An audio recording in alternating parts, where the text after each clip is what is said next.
Before we begin this month's program, here's a preview of what you'll see in this month's Tech News. There's an article about how the driver airbag cover can be replaced separately on certain models, avoiding the need to replace the entire driver airbag assembly. Plus, there's the usual update of what's been released in the area of diagnostic and service software. This month, we continue our series on key selling points with a look at Jeep Liberty. And as before, we'll use the SUVPS categories. You may recall that SUVPS stands for safety, utility, value, performance, and styling, and that these are key motivations for buyers. Once you determine which categories motivate a buyer, you can zero in on the features in one or more of those specific areas. In the area of safety, Liberty features multi-stage driver and front passenger airbags. Optional side curtain airbags provide side impact protection for the driver, front passenger, and outboard rear passengers. The optional anti-lock brake system features electronic variable brake proportioning for more effective and controlled stopping under all conditions. Whether carrying passengers or cargo, the Jeep Liberty provides the utility SUV buyers are looking for. Liberty offers outstanding front and rear head, hip, shoulder, and leg room. The unique swing gate and flipper-type rear window provide easy access to rear cargo. Liberty maximizes the cargo area with an outside-mounted spare and split-folding rear seats. Speaking of split-folding rear seats, they're just one of the standard features which make Liberty a real value. Other standard features include power rack and pinion steering, tinted glass, rear defroster, cassette radio with CD changer controls, and 16-inch wheels and tires. In the area of performance, Liberty has features which leave the cute utes behind, including the use of Command Track and Select Track on four-wheel drive models. Engines include a 4-cylinder 2.4-liter and a 3.7-liter V6, which provides 210 horsepower and 235 pound-feet of torque. And when properly equipped, Liberty is capable of towing up to 5,000 pounds. Liberty's unique styling speaks for itself. Inspired by the Jeepster and Dakar concept vehicles, Liberty is available in two trim levels that offer buyers their choice of looks: a rugged athletic sport model and a refined and sophisticated limited edition. Any way you look at it, Liberty represents a wise choice for those interested in a sport utility vehicle. And by citing the features you've seen here, you can help prospective customers make that choice.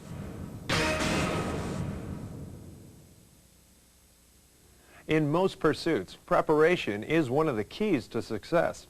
Professional racing is a good example. The procedures and checks done prior to a race can make the difference between doing well and failing to cross the finish line. Welcome to this month's Master Tech. Preparing a vehicle for delivery to a customer has a lot of similarities to preparing for a race. And while you may not have the satisfaction of seeing the car you worked on cross the finish line under the checkered flag, there are still a number of benefits to doing the job right. In this program, we'll first discuss those benefits. Then, we'll briefly describe the tools and resources you need to use. After that, we'll cover the new vehicle prep procedures that are designed to not only help you do the job right, but do it efficiently as well.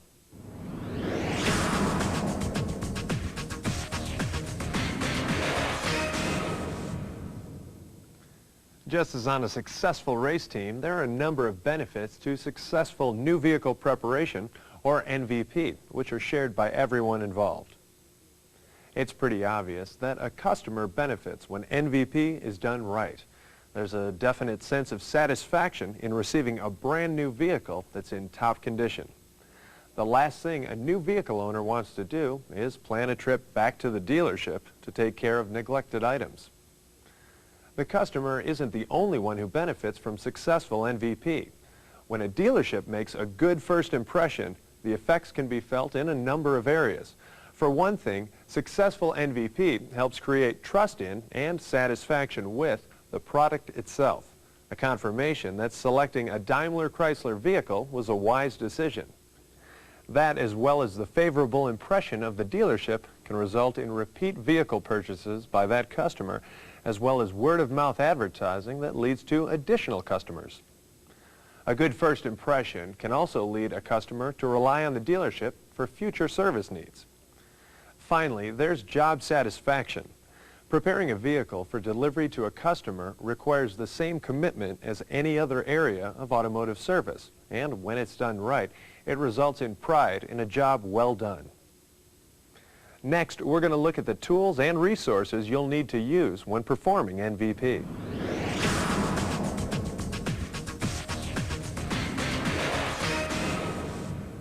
If you've been in the automotive service field for very long, you know that it takes more than wrenches and ratchets to get the job done. As with any other automotive service, when performing new vehicle prep, you need to have the tools and resources that can help you do the job right. Foremost among these is the new vehicle preparation form. The NVP form contains all of the steps you need to take in preparing a vehicle for delivery, and it's laid out in a sequence designed to expedite the NVP process. We'll take a closer look at the form when we get into actual NVP procedures. A new vehicle preparation guide is designed to support the NVP form with specific details. Using it in addition to the form makes it easier to sweat the details when performing the procedures. This guide was sent out to dealerships previously, and you can order additional copies by calling DDS at 1-800-890-4038. The publication number is 81-170-00003. Service information, whether on the MDS2, in the service manuals, or through Dial, is another resource you need to have on hand when performing NVP. This information serves as an essential reference for fluid types and check procedures, as well as for other items. Dial is used to check for any recall notices that haven't been performed. We'll talk more about this part of NVP later in the program. On many vehicles, setting customer preferences is a pre-delivery detail that can yield big results in customer satisfaction.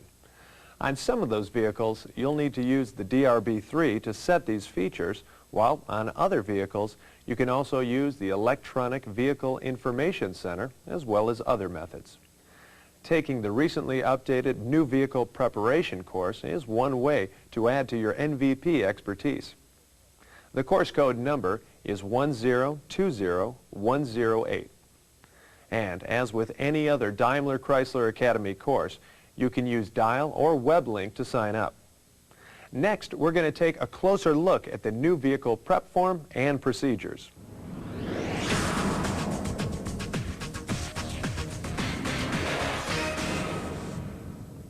The new vehicle preparation procedures we're going to look at are not only listed on the NVP form, but they're arranged by group and sequenced within groups for the sake of efficiency.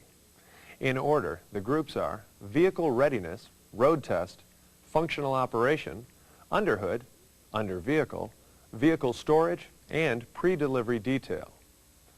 The first group, Vehicle Readiness, consists of those things that must be done before the road test is performed. The first item is installing the ignition off-draw or IOD fuse. On many vehicles, the IOD fuse is located in the Power Distribution Center or PDC, and you simply push it down to install it. You may need to refer to the service information if the IOD fuse location is not readily apparent. For example, on minivans, the IOD fuse must be moved from the storage position to its installed position in the PDC. The next step is to inspect the body for damage and fit. Minor paint conditions such as small scratches are often cited on new vehicle satisfaction surveys, and minor paint touch-up is considered part of new vehicle prep. Checking tire pressure is the next step in the area of vehicle readiness. On all vehicles, except trucks, recommended tire inflation pressures are located on a placard on the rear face of the driver's door. Because of the wide variety of tires used, on trucks you'll need to look at the tire inflation pressure chart. It's with the owner's manual information in the glove box. Also, keep in mind that on some vehicles you may need to install valve stem extensions before checking tire pressure. Items that must be installed during vehicle prep are referred to as shipped loose. Shown here are some of the shipped loose items that you may encounter. Be sure to follow any instructions that come with these items. On Ram pickups with dual rear wheels, using a 10mm deep well socket makes removing the caps and installing the extensions easier.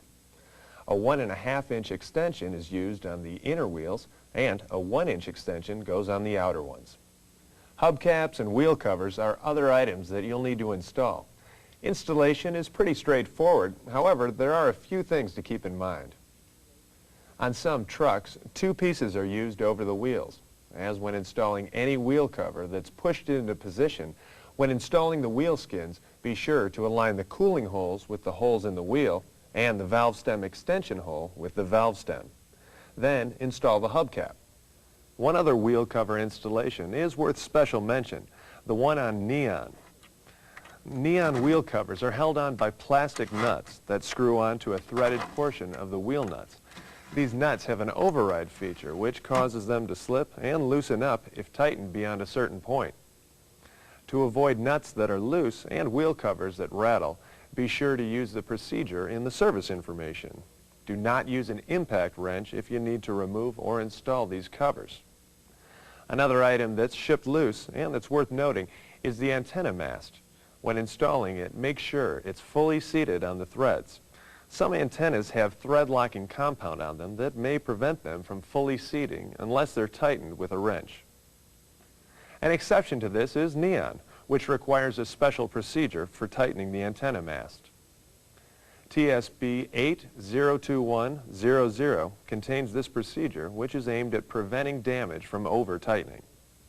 The final items that we need to take a closer look at are roof rack crossbars.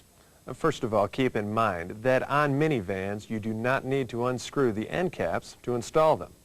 To install these crossbars, first use a trim stick or a similar tool to pop up the end covers on the roof rails. Then rotate the covers toward the front of the minivan. Next, press down on the inner edge of the crossbar levers until you hear a click. This indicates that the crossbar is ready to be slid onto the roof rails. Position the crossbar with the arrows next to the word front pointing toward the front of the minivan. Then slide it on the rails a little at a time, keeping it perpendicular to the rail. Position the rear crossbar near the second engagement slot from the rear of the rails, about 18 inches from the ends, and engage the crossbar levers by pushing the outer edges partway down. Then move the bar until it engages the slots for that position and push the crossbar levers all the way down to lock them. Do the same thing with the front crossbar, positioning it in the second engagement slot from the front of the rails, about 18 inches back. The reason for positioning the crossbars in these positions is to maximize aerodynamics and minimize wind noise. On all vehicles, there's an optimum position for crossbars when they're not in use. Some vehicles mark these positions on the side rails, and in fact, you may have noticed the inverted V's on the minivan that indicate the preferred positions. The owner's manuals are one source of information about positioning the roof rail crossbars. It's also a good idea to occasionally check TSBs for updates. For example, TSB 23-04100, which was issued during the 2000 model year, updated the positioning of the crossbars on Jeep Grand Cherokee. One more thing about crossbars. If you find that they're missing on Jeep Liberty, don't be alarmed. On Liberty, crossbars are not a factory item. Because a customer may prefer one of many types of crossbars, they must be ordered separately as a Mopar accessory. There are other items which are shipped loose, such as floor mats and cargo nets, but they're pretty straightforward. If you do need help with cargo net positioning on the Chrysler PT Cruiser, however, be sure to refer to TSB 23-1400 or, of course, to the owner's manuals. Next, we're going to move on to the next phase of new vehicle prep, the road test.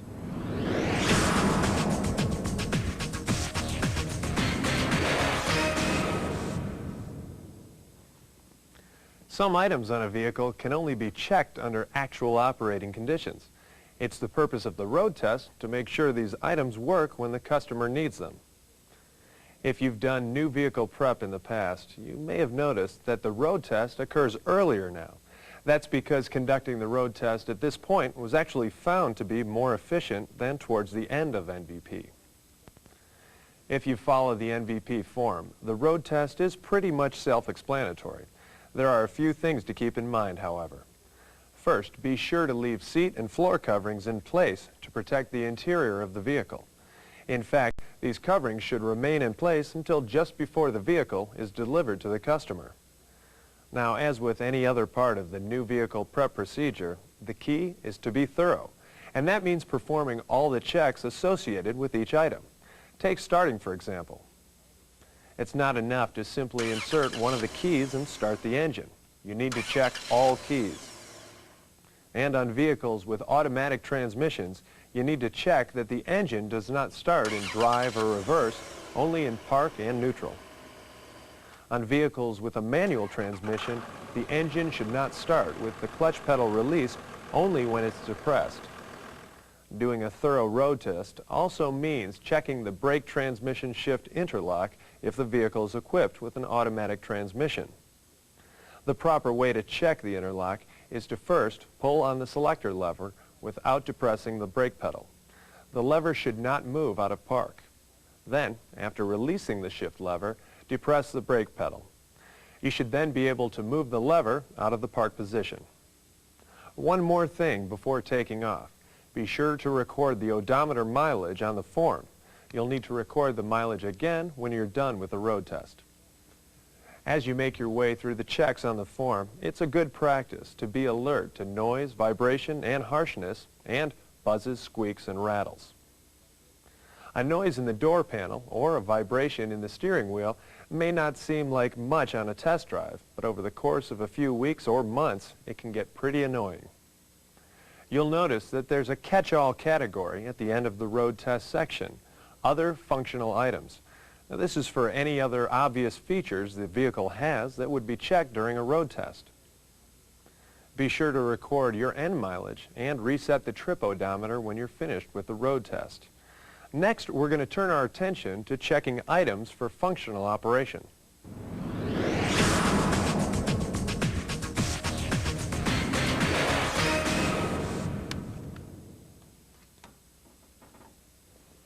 The functional operations section on the NVP form includes those features that you don't have to actually drive the vehicle to check. Once again, an attention to detail is critical. The functional checks are set up to take place first inside, then outside the vehicle. Like the road test items, functional checks are pretty straightforward. Just proceed down the list and check the items which apply. Speaking of which, it's a good idea to actually check off the items on the form as you go along. Waiting and then checking the items all at once can lead to items being checked off that are not on the vehicle. And a customer taking delivery of a 300M may be less than impressed that you checked the convertible top operation. We won't go through the functional checks item by item. As we said earlier, they're pretty straightforward. However, there are a few items that are worth special mention here. The child safety door locks are part of the functional checks. Once you're sure they work, however, you need to leave them in the unlock position. Checking doors, tailgates, and lift gates is part of the functional checks, and you may need to adjust strikers to ensure proper operation and fit. If you do, be sure to use the gap and flush specifications in Group 23 of the service information as a guide. Remote keyless entry is an area where you need to sweat the details. It's not enough to simply lock and unlock the doors, especially if the vehicle is equipped with additional features linked to the remote, such as 1 or 2 power sliding doors or a power liftgate. With some vehicles, remote keyless entry also activates and deactivates the vehicle theft security system. You'll need to verify this system is operating by means of the warning lamp. When checking exterior lamp operation, you should keep in mind that headlamp aim is set at the factory, and unless state or local regulations call for it, verifying aim is not part of NVP. Many vehicles are now equipped with an emergency trunk release handle, a safety item that must be checked during NVP. Speaking of the trunk, on some vehicles there can be up to 3 ways to release the trunk latch, and you need to make sure all of them work. One way that should not work is the valet key if the vehicle comes with one. Next up, some final checks under the hood and under the vehicle.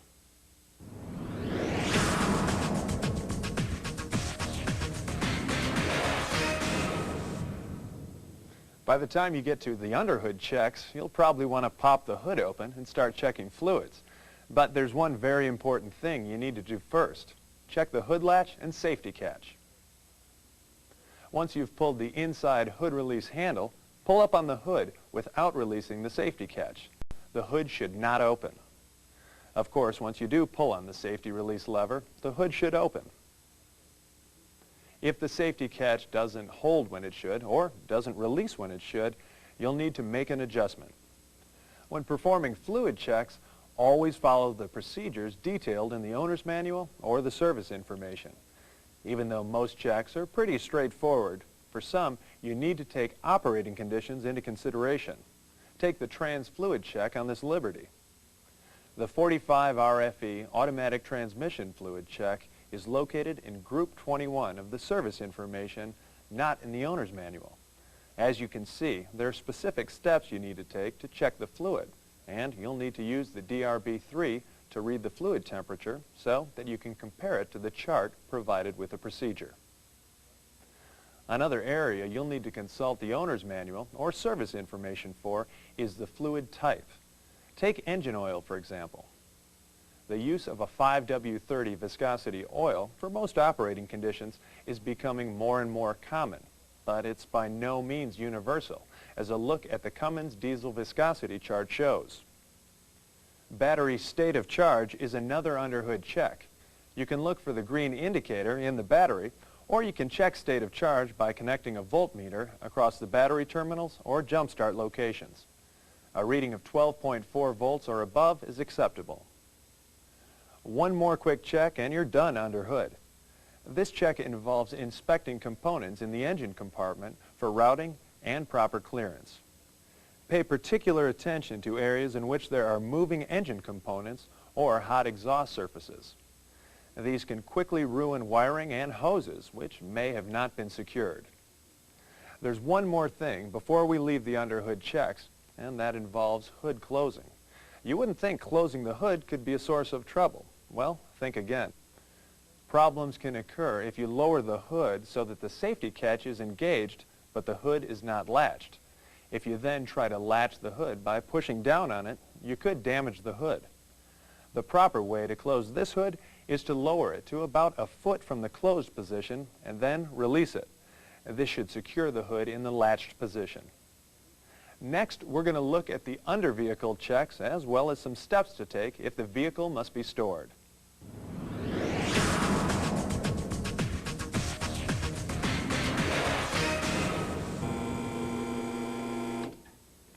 Getting the vehicle up on the hoist is the next step in the new vehicle prep procedures. You may not be familiar with the lift points for new models, in which case you'll need to refer to the lubrication and maintenance section of the service information. Once you're under the vehicle, you'll perform some of the same checks you did under the hood. Checking for fluid leaks is part of the under-vehicle procedures, as is checking for component routing. Once again, paying particular attention to wiring and hoses near moving parts and the exhaust system. This part of NVP should also include checking steering, suspension, and braking components for loose connections and routing. Once you're through under the vehicle, you're through with the NVP checks. However, you're not through with the vehicle. If the vehicle is going to be stored, there are a few things you do want to do, and at least one thing you don't. Let's go outside and I'll show you what I mean. On the NVP form, there's only one item in the vehicle storage section. Remove the IOD fuse to prevent the battery from discharging. However, there are some other common sense steps you can take to make sure storage does not adversely affect the vehicle. For one thing, do not engage the parking brake during long periods of storage. Components can become stuck after a while, particularly in wet environments. To protect the interior of the vehicle, keep protective coverings in place and keep the windows rolled up. In the July 1999 Master Tech, we pointed out some things that can happen to a vehicle's finish and how to remedy them. However, it's best to avoid those conditions in the first place. Washing stored vehicles on a regular basis can prevent things like bird droppings, tree sap, or industrial fallout from becoming an issue. So far, many of the steps we've taken have been to make sure the vehicle is functionally sound. Many of the items in the final section of the new vehicle prep form are aimed at putting the finishing touches on the vehicle and helping ensure customer satisfaction.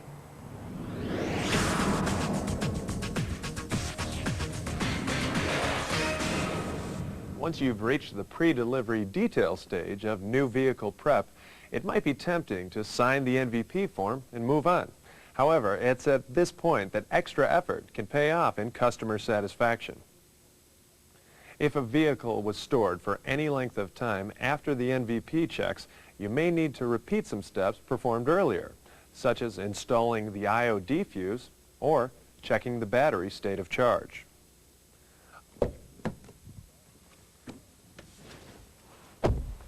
Other steps help show the customer that your dealership is serious about customer satisfaction. One of these is programming vehicle features per customer preferences. You should have some process in place to find out these preferences beforehand, either through the sales or service department. On some vehicles, you'll need to use the DRB3 to program the settings the customer requests. Other vehicles have an Electronic Vehicle Information Center, or EVIC, which makes programming features as easy as pushing a few buttons. On the EVIC on this minivan, for instance, you can access programmable features by pressing the menu button, and you can change the feature setting by then pressing the step button. In this way, you can program what language or units are used on the EVIC, service interval reminders, door lock features, remote keyless entry features, headlamp features, as well as other items. Keep in mind that on some vehicles, such as this minivan, many of these features can be programmed without using the EVIC.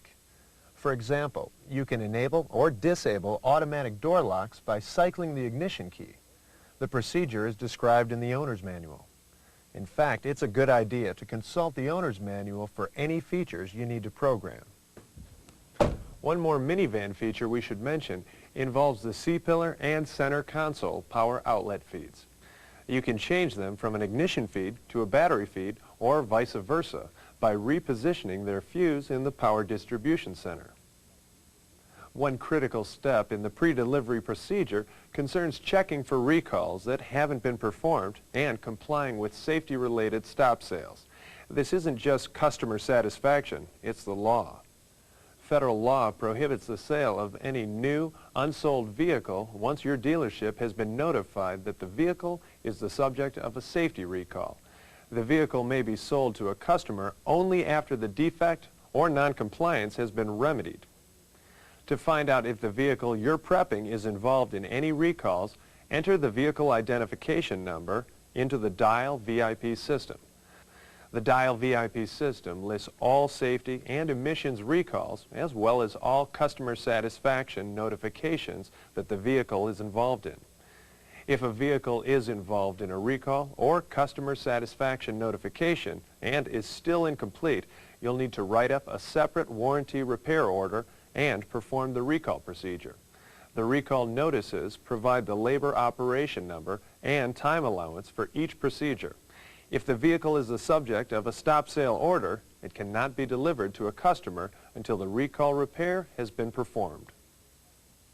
Okay, so you've taken care of all the storage-related items and programmed features and made sure there are no incomplete recalls. Now what? Well, in a word, clean. If the outside of the vehicle is not clean, it's time to wash it.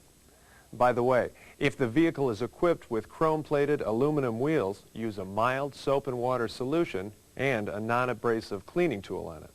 Refer to TSB 22-00101 Revision A for recommendations for cleaning extremely dirty wheels and for a list of items that can damage the finish of these wheels. Once the outside is clean, you can move inside and remove the protective covers. Make sure that there's nothing that will detract from the vehicle's appearance under or around the covers once you remove them. Mopar has a number of products designed to help you clean up both the exterior and interior of the vehicles. Once you're done cleaning, give the interior and exterior one last inspection and wipe away any remaining smudge marks. The NVP form has a few more items to be aware of just prior to delivery, so be sure to refer to it when covering the pre-delivery details. So what's the final result of NVP when it's done right? Well, for one thing, there's a satisfied customer whose good first impression will contribute to the success of the product and the dealership that sold it. And there's also a technician who can take pride in his work. And as anyone can tell you, that's a competitive edge that's hard to beat. Be sure to join us next month when we'll be looking at some prominent service concerns and how to properly document your work.